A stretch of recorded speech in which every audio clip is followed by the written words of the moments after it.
Hello, welcome to my teeny tiny kitchen in Vermont. I am setting up the camera, which is a very hard thing for me to do, if I am being completely honest. I am a teacher. I spend all day, every day of the week during the school year, performing for students, talking with students, being kind of on stage, so to speak. And when the camera is in front of me, my heart races. I'm incredibly uncomfortable. I worry constantly. But I want to try new things. I'm on summer break and I'm going to do it. So I have some dough that I'm working on right now that tomorrow morning will become bread. And I wanted to use this dough to share a story about a friend of mine named Rick. Rick is an incredible baker. He always talks about stories about his mother baking bread and how it always created this warm kitchen. It was just a really special thing, and he loves bread. So he grew up and became a baker. A really hard worker. And worked on his craft, learned about flours, learned all of the things, and took some risks and started a bakery, which is so amazing. He baked a lot of bread for his community. It was his passion. He loved it. And unfortunately, it was kind of a day-to-day business. He wasn't really establishing a bank of extra funds. He was doing the work that he loved. It made him super happy, and that was that. But one day his oven broke, which is not funny at all, but it resonates with me because the other day I was putting some bread in the oven and my glass door broke in my oven, and I panicked because I thought I wasn't going to be able to bake bread without getting a new oven. And this is the way my family does it. We have bread that I bake. It's been that way for years. I panicked. Anyway, Rick, his oven was a big industrial or commercial oven for a bakery, right? And it was a pretty expensive fix. He had to go into the account, which I can't say, he wouldn't even be really honest with me, but it really compromised his day-to-day sustenance. And he knew that if he fixed the oven, it was going to cause possibly making rent on his business a problem. But he couldn't make future rent without fixing the oven. So he paid the money, had his oven fixed, he was back in business. Then he was working. Bakers get up really early in the morning, and he tripped on the corner of a flour bag and ended up breaking his arm. So he broke his oven, repaired it, got back to work, and then broke his arm. You see what I'm doing here? This is, I'm kind of getting, this is a variation of kneading, but you know, I'm using my arms. And the next thing that you do is two hands and you pull the dough up, right?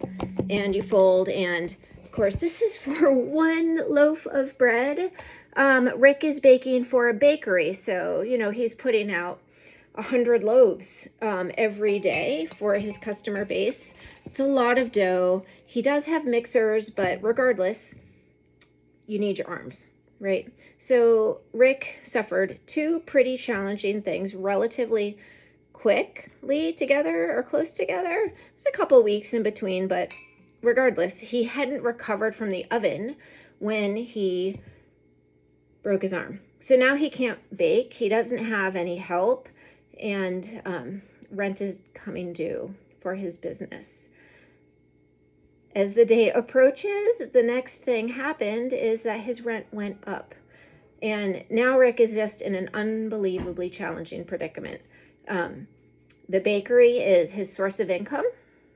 The bakery is also where he lives. There's a small apartment above, which is super convenient for a baker. They have really long hours. There's time in the middle, so it was a great fit. But now Rick is in a super challenging situation. What is he going to do? He is not well networked with family. He's kind of on his own. What's he going to do? He's also, I'm going to add, a guy with a lot of pride. I don't think asking for help is something he's very good at. I'm surprised he even shared this story with me. So that's what I want to talk to you about. I love baking bread for my family. It's something I do. I love it. I love my friend Rick. The other thing I love is libraries. They are a place I have always enjoyed going to. I love taking my kids there. As a humanities teacher, I perform in a lot of ways like a librarian because I'm teaching kids how to use information. I love libraries. So what I want to talk about is how can libraries help people like Rick who are suffering a sequence of unfortunate events that are putting them in real precarious spot. So he's not, he hasn't lost the place yet, but it's certainly something he is super worried about. And he's not the only one. He's a hard worker. He's done everything right. It's just the situation has compounded enough to make him really worried about his future. And I know if you go out in your community, you might discover that there are more people than you think that are in a similar situation where they've been doing things right, or things have gone wrong, or they're struggling for whatever reason. But let's be very clear here. These people are humans. They have hopes. They have dreams. They deserve the dignity that we all deserve as being members of the human race. So what I am talking to my friend about is heading over to the library and going to the experts who at least, at bare minimum, can start steering him in the direction to access help, maybe microloans, maybe some rent assistance programs. So there's a bank of resources. The people at the library know how to route you in that direction. There are also, what else can the library offer people who are possibly beyond where Rick is, but living unsheltered on the street and not able to find work? Want to work, but can't find the work. So maybe the librarians can help those folk do some job searches, help build resumes, navigate what their skill set might work for, have conversations. There are libraries that offer peer mentoring programs. This is an incredible gift, talking to someone who has been through hardship and figured a pathway to improve their situation. Partner up and learn from them. The library can connect you, which is such a fantastic thing.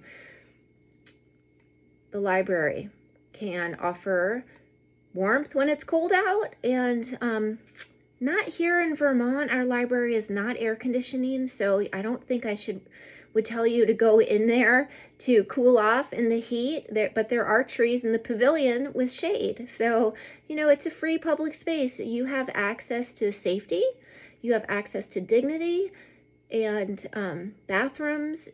Oftentimes the library will help route you towards community partners where you might be able to access soap, personal hygiene materials, the local food pantry, events maybe where you can access some shared meals with other folk who would like to talk with you and enjoy the human experience.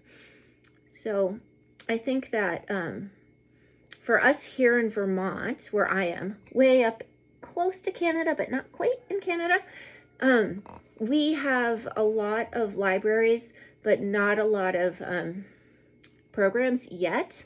But we are so excited about the idea of building programs to help our community thrive. And a thriving community is when everybody's needs are met, when everybody supports each other, and when people come together to grow together. You never know when you need a helping hand. And sometimes it's really, really hard to ask for those hands. The library is an open door. They will accept your questions. They will invite you in and they will do whatever they can to help you. So this is what I'm telling my friend Rick, who is so sad and so scared. I'm rooting him towards the library to see if we can get him some help. And I would encourage any of you, if you're in a difficult situation, to head to the library and ask for help. Or if you know someone and you're worried about it, you can tell that they have pride and they don't know what to do, but they don't want to ask for help. Slip in there and say, have you gone to the library? You want to go to the library with me? Like, let's go see what's going on there. Maybe there will be a moment of discovery where they can access a pathway that gives some options and access some help that the community has. So my dough is not getting worked. You have to do this a lot, but in the morning, even with my broken oven, which isn't as bad as Rick's, I'll have a loaf of bread to share with my family again. But so it takes time. It takes time. Accessing help sometimes takes time, but it is available. And the library is a fantastic place to start that hunt.